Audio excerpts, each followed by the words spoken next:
Hello, नमस्कार दोस्तों एक बार फिर से आपका मेरे YouTube चैनल पर स्वागत है। दोस्तों, आज हम लोग EDDE फर्स्ट और EDDE जो सेकेंड है, जो कि इलेक्ट्रिकल 4th सेमेस्टर और इलेक्ट्रिकल 6th सेमेस्टर वाले बच्चे पढ़ते हैं, उनके चैप्टर में या उनके बुक में एक महत्वपूर्ण टॉपिक दिया गया है, इंडस्ट्रियल वायरिंग, या जिसको हम लोग पावर वायरिंग कहते हैं। इसके बारे में आज हम लोग पढ़ने वाले हैं।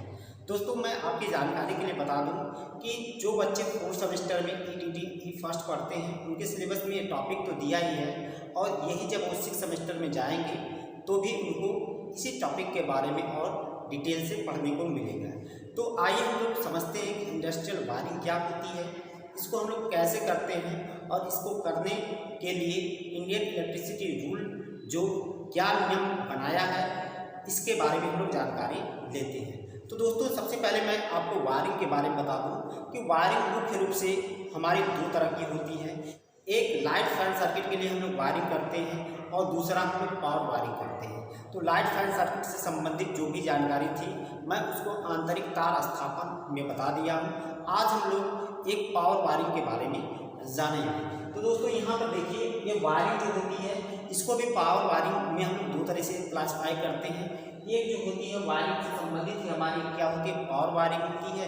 दूसरा इंडस्ट्रियल वायरिंग होती है। तो पावर वायरिंग जब हम लोग करते हैं, तो ये पावर वायरिंग अपने घर के लिए जो भी हमारे डोमेस्टिक लोड होते हैं, पावर से संबंधित, उनके लिए करते हैं। दोस्तों, आप सभी लोग जानते होंगे कि आपके घर पर जो पावर लोड लगाए जाते हैं, जैसे आपके घर पर फ्रिज होगा, कूलर होगा, AC होगा, गीजर होगा, हीटर होगा या प्रेस, ये सभी लोड जो है वो पावर से संबंधित होते हैं। यानी पावर से संबंधित का मतलब ये है कि ये अधिक जो है बिजली को कंज्यूम करते हैं। इसके लिए अलग से हमें परिपथ का डिजाइन करना पड़ता है, अलग से इसके लिए हमें सर्किट बनाने की जरूरत पड़ती है। इसलिए इसे हम लोग पावर वायरिंग करते हैं।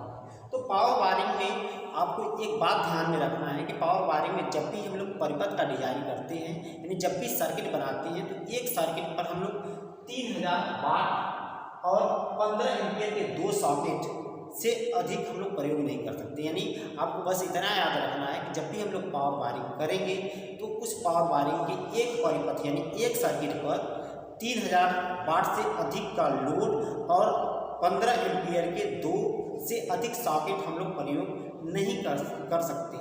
ये नियम कहता है दोस्तों। दूसरा नियम यह है कि आप जब भी पावर वायरिंग करेंगे, उसमें 2.5 mm aluminium, 2.5 mm square aluminium conductor, या आप कह सकते हैं कि 1.9 mm स्क्वायर जो हमारे कॉपर कंडक्टर है, इस साइज से कम माप का आप चालक या कंडक्टर प्रयोग में नहीं ला सकते। यह भी हमारा पावर वायरिंग से संबंधित क्या होता है, रूल होता है, नियम होता है। तो ये भी बातें आप ध्यान में रखेंगे। वैसे पावर वायरिंग से संबंधित जो भी बातें हैं, पहले ही थोड़ा बहुत मैंने आपको डिस्कस कर दिया है या बता दिया है। आज हम लोग चूँकि मेन इंडस्ट्रियल वायरिंग के बारे में पढ़ेंगे, तो थोड़ी सी चर्चा हम लोग यहाँ पर पावर वायरिंग के बारे में भी कर रहे हैं। अब पावर वायरिंग से संबंधित किस तरह के लोड हमारे आते हैं, तो जो भी हमारे घरेलू जो पावर इक्विपमेंट होते हैं, जैसे हमारा कूलर हो गया, रेफ्रिजरेटर हो गया, हीटर हो गया, गीजर हो गया, प्रेस हो गया, ये सभी के सभी लोड जो है वो पावर से संबंधित होते हैं, यानी पावर लोड की कैटेगरी में आते हैं। और उन्हीं की जो वायरिंग हम लोग करते हैं, उसी को हम लोग क्या कहते हैं, पावर वायरिंग कहते हैं। यहाँ पर हम लोग पावर वायरिंग के बारे में नहीं पढ़ना है, इंडस्ट्रियल वायरिंग के बारे में पढ़ना है। यानी जो औद्योगिक क्षेत्रों में हम लोग वायरिंग करते हैं, उसके लिए क्या नियम होते हैं, उसके बारे में हमको पढ़ना है। तो दोस्तों, आप जानते हैं कि कोई भी औद्योगिक क्षेत्र है, या कोई भी इंडस्ट्रीज है, या कोई भी इंडस्ट्रियल एरिया है, वहाँ पर किसी न किसी चीज़ का प्रोडक्शन होता है, किसी न किसी चीज़ की मैन्युफैक्चरिंग होती है। तो उसके लिए क्या यहाँ पर जरूरी होता है कि जो भी इंडस्ट्रीज में वर्कशॉप स्थापित किए जाते हैं, जहाँ पर मशीनों के द्वारा किसी भी चीज़ का प्रोडक्शन किया जाता है, उसी वर्कशॉप के बारे में हमको जानकारी यहाँ पर लेनी है। और इसमें मुख्य रूप से हम लोग किसकी वायरिंग, पावर वायरिंग के अंदर, इंडस्ट्रियल वायरिंग के अंतर्गत हम लोग सीखने वाले हैं मोटर की वायरिंग। यानी मोटर को ही हम लोग ज़्यादातर वर्कशॉप में स्थापित करते हैं और इसी मोटर से बड़ी बड़ी हमारी मशीनें जो होती हैं उनको घुमाई जाती हैं, उनको चलाई जाती हैं और फिर उनसे हम लोग क्या लेते हैं, अपना जो भी काम लेना होता है उन मशीनों से अपना काम लेते हैं। तो यहाँ पर देखिए जो हमारी मोटर वायरिंग होती है या मोटर वायरिंग भी हम लोग दो तरीके से यहाँ पर सीखते हैं। एक तो हमारा सिंगल फेज मोटर के लिए हम लोग वायरिंग जो करते हैं और 3 फेज मोटर के लिए हम लोग वायरिंग करते हैं। तो इन सबके वायरिंग कैसे की जाती है, इनको कैसे इंस्टॉल किया जाता है, इनको कनेक्शन कैसे दिया जाता है, इन्हीं मोटरों के बारे में आपको सीखना है। तो इसके लिए सबसे पहले जो हमारे इंडियन इलेक्ट्रिसिटी रूल कहता है कि आपको जब भी इन मोटरों को स्थापित करना है तो आपको एक नियम का पालन करना होगा, एक रूल के अकॉर्डिंग ही आप जो है वायरिंग करेंगे इन मोटर की। तो आइए इंडियन इलेक्ट्रिसिटी रूल के अनुसार जो है ये नियम क्या है, उस नियम को हम लोग देखते हैं, उसके बाद आगे हम लोग और चर्चा करेंगे। तो नियम आपको देखना जरूरी है। एक बार मैं और आपको बता दूं कि हम लोग पढ़ रहे हैं इंडस्ट्रियल वायरिंग या पावर वायरिंग से संबंधित इस सीरीज़ का ये लेक्चर नंबर 1 है। तो दोस्तों आइए हम लोग जो हमारे मोटर वायरिंग से संबंधित नियम क्या है उसको हम लोग देखते हैं। तो दोस्तों अब हम लोग देखेंगे general rules for power wiring, यानी पावर वायरिंग के जो सामान्य नियम हैं वह क्या कहते हैं। यानी पावर वायरिंग के अंतर्गत हम लोगों ने देखा था कि हम लोग जो घर के डोमेस्टिक के लिए वायरिंग करते हैं और पावर वायरिंग से संबंधित हम लोग मोटर की वायरिंग करते हैं।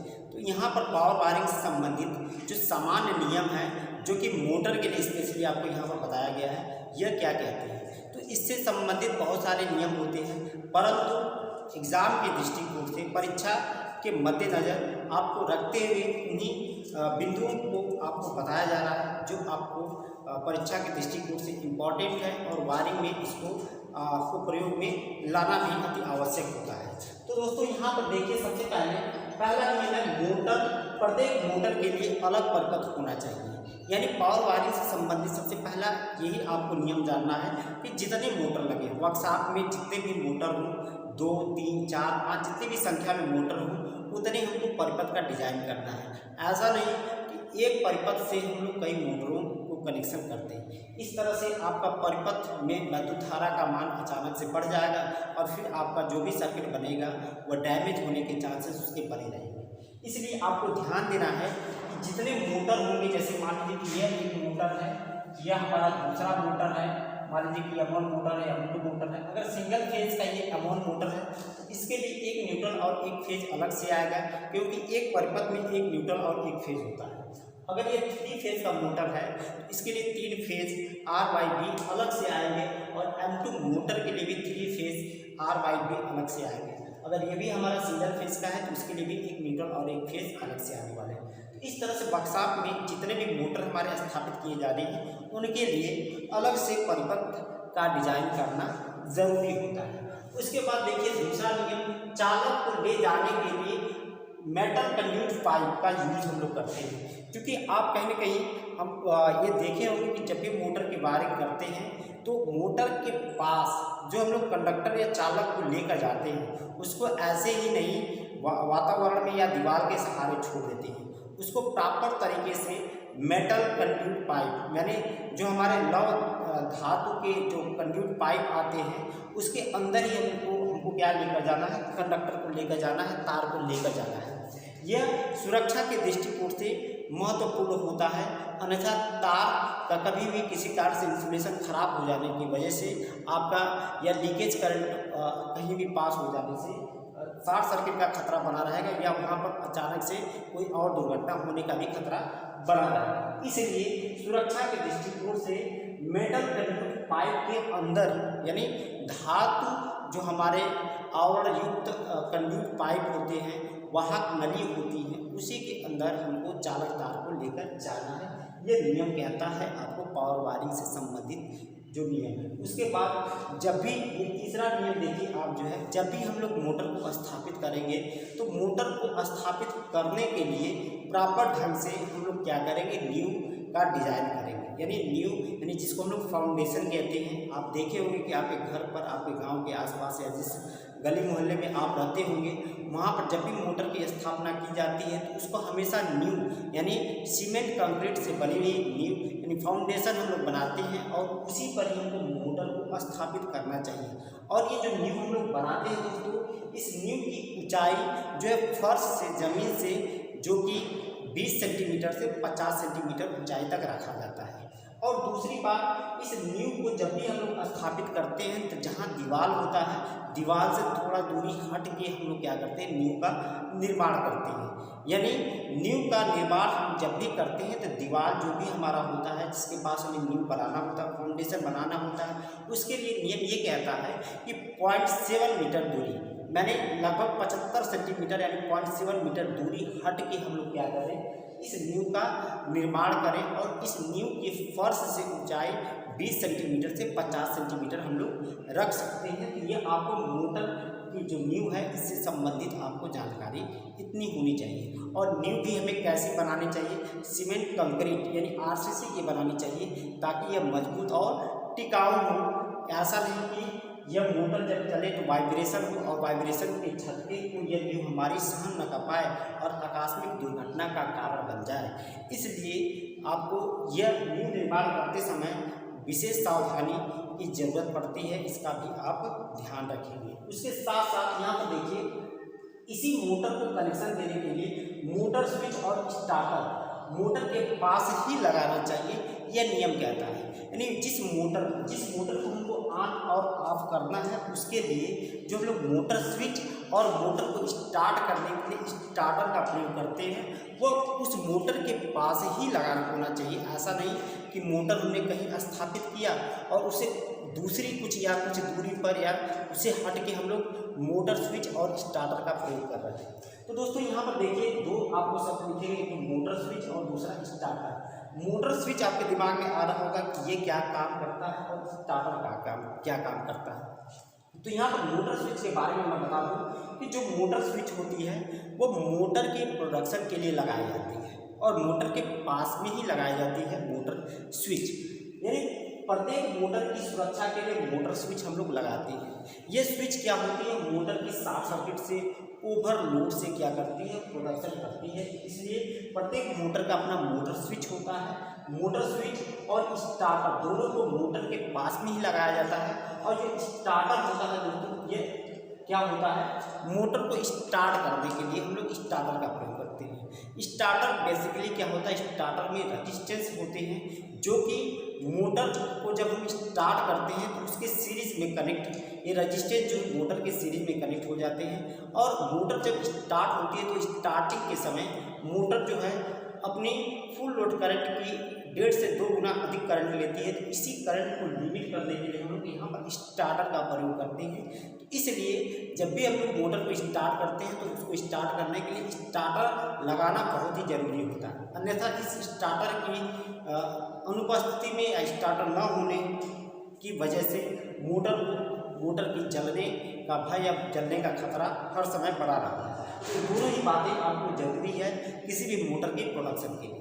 मोटर स्विच जो होता है इसमें फ्यूज लगे होते हैं, फ्यूज यूनिट लगी होती है जो कि उस पर्टिकुलर मोटर की क्या करते हैं, सुरक्षा करती है। वहीं पर स्टार्टर जो होता है यह स्टार्टिंग करंट को लिमिट करने के लिए हम लोग स्टार्टर का प्रयोग करते हैं। स्टार्टर में बेसिकली रेजिस्टेंस होता है जो कि स्टार्टिंग करंट को लिमिट करता है। तो दोस्तों उम्मीद है कि चौथा पॉइंट आपको समझ में आ गया।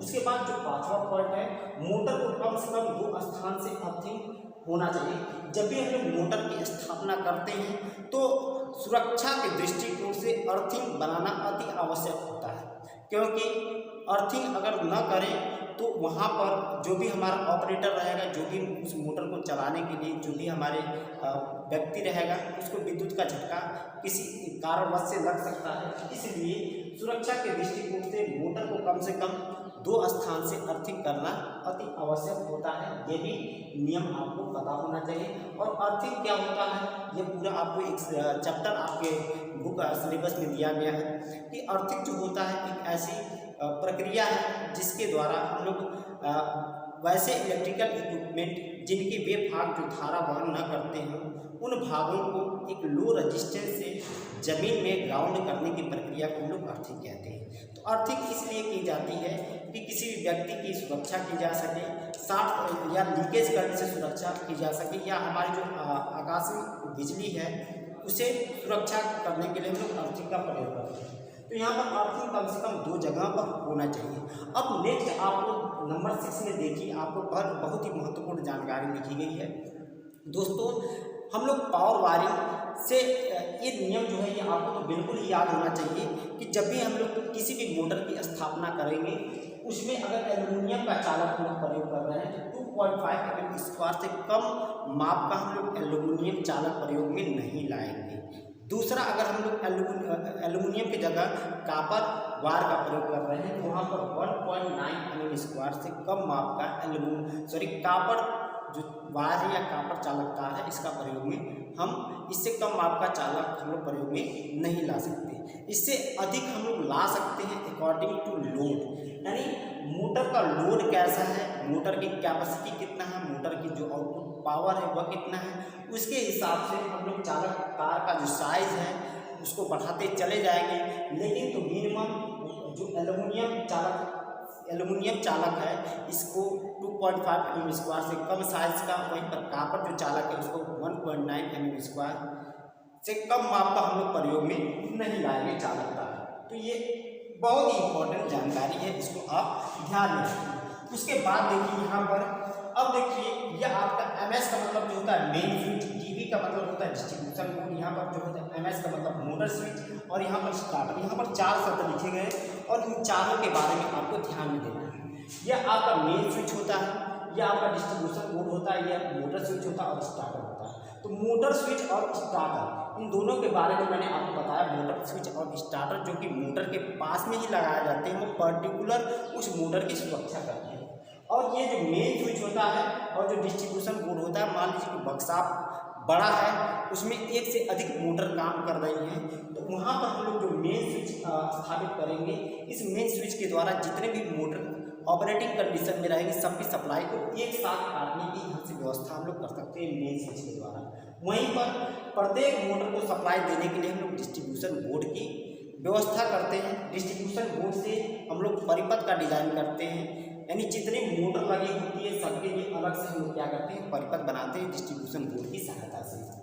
तो यहाँ पर हमारा मेन स्विच बोर्ड हो गया और डिस्ट्रीब्यूशन बोर्ड हो गया, यहाँ पर मोटर स्विच और स्टार्टर, ये चारों जो आपको इलेक्ट्रिकल डिवाइस दिख रहे हैं जो कि मोटर की सुरक्षा के लिए लगाई जाती है, मोटर के प्रोडक्शन के लिए लगाई जाती है। दोस्तों इनको लगाने के लिए ये किस साइज का लगाना है इसका ज्ञान होना अति आवश्यक है। मतलब हमें मेन स्विच स्थापित करना है तो किस रेटिंग का लगाना चाहिए, या डिस्ट्रीब्यूशन बोर्ड लगाना है तो किस रेटिंग का लगाना चाहिए, इसके बारे में आपको जानकारी होनी चाहिए। तो ये चीज़ें हम लोग तब जान पाएंगे जब मोटर की करंट कैरिंग कैपेसिटी हम लोग निकाल पाते हैं, या हम कोई मोटर है वो कितना करंट ले रही है यह हम जान पाते हैं। तो उसी करंट के हिसाब से हम लोग मेन स्विच जो कि कितने एम्पियर का लगाना है, डिस्ट्रीब्यूशन बोर्ड जो कि कितने एम्पियर का लगाना है, वहाँ पर जो हमारे मोटर स्विच है या स्टार्टर कितने एम्पियर तक लगाना है, इसकी गणना हम लोग कर पाते हैं।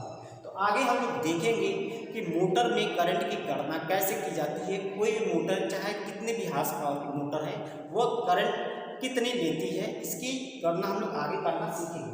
अभी जो आपको इंडियन इलेक्ट्रिसिटी रूल है जो कि रूल नंबर 51 और 52 में से सारी बातें बताई गई हैं, इसको मैं आपको बता रहा हूँ, इसके बारे में चर्चा कर रहा हूँ। तो ये चीज़ें आपको क्लियर हो जाएगी। यानी main switch, distribution board, motor switch और स्टार्टर को दीवार या स्टैंड पर ही लगाना चाहिए। यानी जब भी हम लोग इसको स्थापित करेंगे तो दीवार पर इसको स्थापित करेंगे या स्टैंड लगाकर इसको स्थापित करेंगे। और एक चीज़ और ध्यान में रखना है कि इसको स्थापित करने के लिए इसकी जो ज़मीन से हाइट है वह 1.5 मीटर से कम नहीं होना चाहिए। जब भी हम लोग main switch, starter, main switch, distribution board, motor switch और स्टार्टर को लगाएंगे तो उसकी ज़मीन से ऊंचाई 1.5 मीटर से कम नहीं होना चाहिए। यह बात आप ध्यान में रखेंगे। और इसके साथ साथ और भी आप कुछ बातें ध्यान में रख सकते हैं कि मेन स्विच या डिस्ट्रीब्यूशन बोर्ड को इस जगह हम ऐसे जगह पर लगाना चाहिए जिनका वायुमंडलीय कुप्रभाव जो है इस पर प्रभाव न पड़े। मैंने जो वातावरण के प्रभाव हैं जैसे आंधी, तूफान, वर्षा, इसका इन सभी पर कोई प्रभाव न पड़े, इस हिसाब से हमको इसको स्थापित करना चाहिए। उसके बाद यहाँ पर देखिए मैंने आपको बताया कि मोटर को दीवार से 0.7 मीटर दूरी पर हट के लगाना चाहिए। यानी जब भी मोटर की नींव स्थापित करते हैं तो नींव को हम लोग दीवार से 0.7 मीटर दूरी पर हटाकर या दूरी पर लगाया जाता है, जिससे नींव पर मोटर लगी होती, मोटर जब चलेगी तो वाइब्रेशन होगा और वाइब्रेशन को अवशोषित करने के लिए यानी उस वाइब्रेशन का दीवार पर असर न जाए, इसलिए मोटर को दीवार से 0.7 मीटर दूरी हट के लगाना चाहिए। ये बात आपसे नियम कह रहा है। उसके साथ साथ अगला नियम आप देख सकते हैं, निर्मित नींव की फर्श की ऊंचाई 20 सेंटीमीटर से 50 सेंटीमीटर होती है, जो कि मैंने आपको पहले ही बता दिया कि जब भी हम लोग नींव का निर्माण करते हैं तो उसकी फर्श से ऊंचाई जो होती है वह 20 सेंटीमीटर से 50 सेंटीमीटर होनी चाहिए और इसी नींव पर हम लोग क्या करते हैं, मोटर को रखते हैं। यहाँ पर देखिए कुछ और जानकारी आपको लिखेंगे, वायरिंग का क्षैतिज 2.5 मीटर पर या मुख्य स्विच की ऊंचाई पर होनी चाहिए। तो ये भी चीज़ें आपको ध्यान में रखना चाहिए कि जो वायरिंग का जो क्षैतिज रन होता है, जैसे कहने का मतलब ये है कि हमने यहाँ पर मेन स्विच लगा दिया दोस्तों, यहाँ पर हमने डिस्ट्रीब्यूशन बोर्ड स्थापित कर दिया, यहाँ पर मोटर स्विच लगा दिया और यहाँ पर स्टार्टर हमने लगा दिया। अब जो हम लोग वायरिंग का मतलब यहाँ से इसको कनेक्शन देना है, ये कनेक्शन हम लोग कुछ इस तरह से देते हैं, फिर इसका कनेक्शन हमको इससे करना है तो कुछ इस तरह से करते हैं, इसका कनेक्शन हम लोग इस तरह से। ये मान लीजिए कि आपकी ज़मीन है तो ज़मीन से इसी ज़मीन से यानी फर्श से आपकी ये दूरी कितना होनी चाहिए, 2.5 मीटर होनी चाहिए। इसी को हम क्या कहते हैं, क्षैतिज रन कहते हैं। तो सबसे पहली बात कि वायरिंग का क्षैतिज रन 2.5 मीटर पर या मुख्य स्विच की ऊंचाई पर होना चाहिए। तो मुख्य स्विच जैसे मैंने आपको बताया कि मुख्य switch distribution board, motor switch और स्टार्टर जमीन से या फर्श से कितनी ऊंचाई पर रखते हैं, 1.5 मीटर पर। तो आप जो है इसी ऊंचाई पर लेकर जा सकते हैं क्षैतिज रन को, या आपकी क्या है क्षैतिज रन है, या आपकी क्या है क्षैतिज रन है। इसी क्षैतिज रन को आप क्या कर सकते हैं, मुख्य स्विच की ऊंचाई पर या जमीन से क्या कर सकते हैं, 2.5 मीटर की ऊंचाई पर लेकर जा सकते हैं। इसी क्षैतिज रन में क्या होते हैं, हमारी कंडक्टिंग पाइप होती है और उसी के अंदर चालक तार हमें लेकर जाना होता है। तो ये भी बातें आपको ध्यान में रखना चाहिए। और यहाँ पर कुछ इंपॉर्टेंट बातें आपको दी गई हैं। मेन स्विच से मोटर स्विच जो हमारा देखिए, अगर हम आपको बताएं कि हमारी मेन स्विच है या हम यहाँ पर डिस्ट्रीब्यूशन बोर्ड न लगाएं, यहाँ पर मोटर स्विच हो गया, मान लीजिए कि ये क्या है, मोटर स्विच है। तो मेन स्विच से हमारा जो है, मेन स्विच से हमारा क्या है, मोटर स्विच तक हम लोग जो कंडक्टिंग पाइप लेकर जाएंगे वह दृढ़ वाहक नली का मतलब जो है रिजिड का मतलब जो हमारी कंडक्टिंग पाइप या वाहक नली हम लोग प्रयोग में लाएंगे वह कैसी होनी चाहिए, दृढ़ होना चाहिए, रिजिड होना चाहिए। और दृढ़ वाहक नली और फ्लेक्सिबल वाहक नली में बस अंतर इतना होता है कि जो हमारी दृढ़ वाहक नली होती है थोड़ा मजबूत होती है, यह हैवी गेज में आती हैं, इस पर हम लोग चूड़ी उड़ी आसानी से काट सकते हैं। इसमें हम लोग कपलर या नट बोल्ट की सहायता से एक वाहक नली को दूसरे वाहक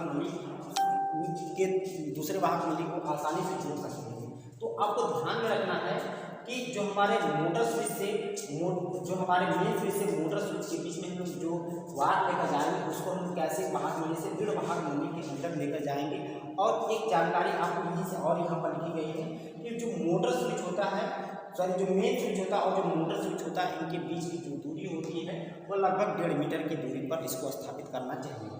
उसके बाद जो है देखिए, मोटर स्विच से स्टार्टर तक के लिए जो हमारे मोटर स्विच है और ये जो हमारा स्टार्टर है, यहाँ पर अगर आप स्टार्टर है तो यहाँ से यहाँ तक के जो हमारे चालक तार लेकर जाना है उसको फ्लेक्सिबल वाहक नली के अंदर लेकर जाना चाहिए। यानी जो हमारे फ्लेक्सिबल का मतलब जो हमारे सुनम में कंडक्टिंग पाइप होती है, फ्लेक्सिबल हमारे जो कंडक्टिंग पाइप है वाहक नली उसके अंदर हमें चालक तार को लेकर जाना है। वहीं पर स्टार्टर से मोटर के टर्मिनल बॉक्स तक, यानी ये जो हमारा स्टार्टर है और यहाँ पर मान लीजिए कि हमारा मोटर स्थापित किया गया है, तो इस स्टार्टर से मोटर के टर्मिनल बॉक्स तक जो है हमको कैसे वाहक नली दृढ़ या सुनम में वाहक नली हम लोग प्रयोग में लाते हैं। जैसा मानकर यहाँ से यहाँ तक हम लोग दृढ़ प्रयोग में लाते हैं और यहाँ से यहाँ तक जो वाहक नली हम लोग प्रयोग में लाते हैं वह सुनम यानी फ्लेक्सिबल वाहक नली प्रयोग में लाते हैं। तो यह कुछ आपको general rules for power wiring से संबंधित कुछ सामान्य नियम हैं जिसको आपको जानकारी होनी चाहिए। अब इसके बाद